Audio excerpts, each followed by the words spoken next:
a great line that the father of medicine, Hippocrates, said over 2,000 years ago.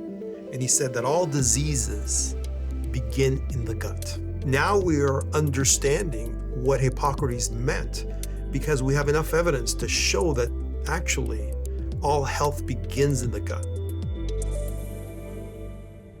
Let's take a joyride through the gut. And as you can see in the depiction, it's a long tube. When you look at the gut firstly, you'll see that it is divided into different pH ranges. That's interesting. So the stomach starts at a pH of 2 to 3. 2 to 3. Do you know how acidic that is? That's so acidic that if I put a pH liquid of 2 to 3 on my hand, it'd put a hole in it. But it's not putting a hole in your stomach. Why? Because the stomach has a layer around it called mucin. It's a mucus layer that protects it from that acid. But then you could ask the other question. Why is the stomach so acidic? It's acidic to be able to break down proteins.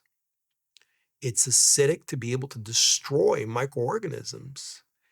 And it's acidic to be able to produce a protein called intrinsic factor, which allows the absorption of B12. Isn't that interesting? So imagine when we alkalize the stomach, when we add antacids to it, changes that. So does that change everything else? As we go down into the small intestine, the duodenum, the jejunum, and the ileum, the pH down there is about 5 to 6. And then when we go to the colon, the pH of the colon is 7. So the difference between the pH of the colon and the pH of the stomach is 5 points. But you know what that means?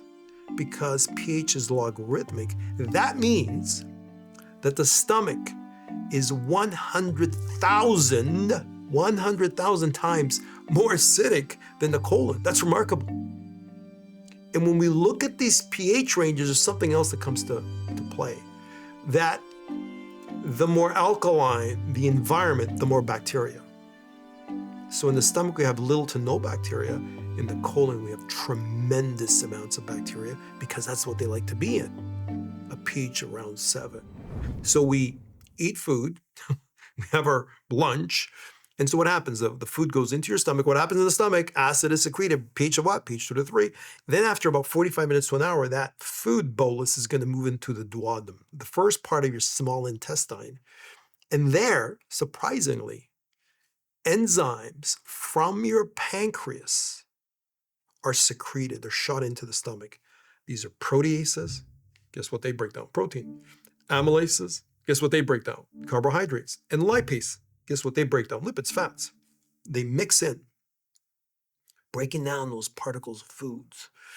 And then what happens is the gallbladder squeezes and the liver pushes diluted bile into the duodenum to mix with the food particles. And what is the function of bile? The function of bile is to allow the absorption of fats into the bloodstream. Then after 2 hours, it's going to enter the major part of my small intestine, which is the jejunum and the ileum. And at that particular moment, right at that 2 hours, something kicks in that very few people know about. It's called the migrating motor complex. Remember that, the MMC, migrating motor complex. And what is that? That is what I call a vacuum cleaner. And it sucks up bacteria in the jejunum and the ileum and throws them into the colon. So it kind of cleans it up.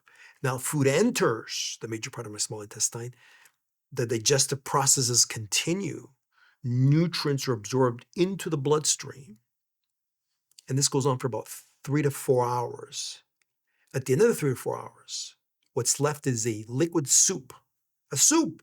And that soup goes into the colon, and the job of the colon is to pull water out of that soup to hydrate the body and create stool. The inability of the colon to pull water out is what diarrhea is. Now, I'm going to go back now again to the 2 hours, okay? So the food is ready to enter the major part of my small intestine. But guess what?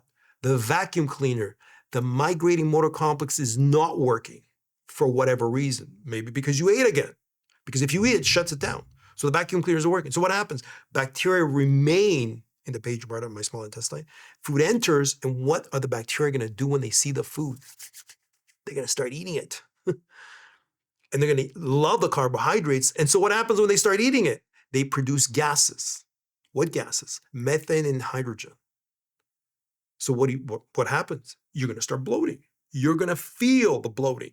You may, if you have too much hydrogen gas being produced, you're going to get diarrhea. If you have too much methane gas being produced, you're going to get constipation. If you have both, you're going to get both constipation and diarrhea. Isn't that interesting? Because those are the symptoms of IBS. Can we make adjustments to this? And what have we learned?